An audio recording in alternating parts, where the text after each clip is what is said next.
Sen falon do'stingga o'xshamading. Sen falonchiga o'xshagan chaqqon bo'lmading. Sen falonchiga o'xshaydigan pul topadigan bo'lmading, dedingizmi? Biling u bolani yerga ko'mgan kuningiz hisoblanadi. Bo'ldi, u boladan umid qilmang. Pul sarflasangiz ham, o'qitsangiz ham, manaman degan u institutlarda o'qitsangiz ham odam bo'lmaydi. O'sayotgan holda shoxini kesdingiz. Siz uni aksincha bolani ruhlantiring. Bir qilayotgan ishlariga ilhomlantiring. Bir og'irroq yuk ko'tardim, polvon bo'lasan deng. Uni siz narvonga chiqayotgan bolangizni avaylab tomgacha chiqishiga yordamchi bo'ling. Unga osilib yerga yiqitishga harakat qilmang. Solishtirmang. Mayli u xotirasi chatoqdir.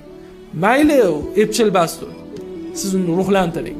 U insonning ruhiyati shunaqangi narsaki, tog'ni ko'tarsa bo'ladi. Insonning ruhiyatini ko'tarishlik bilan tog'larni ko'tarsa bo'ladi.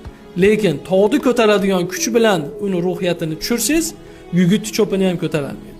Bola shunaqa, ruhiyat shunaqa narsa. Ota-onalar farzandini kelajagini yoshligidayoq hal qilib qo'yadi. Birgina so'zi bilan.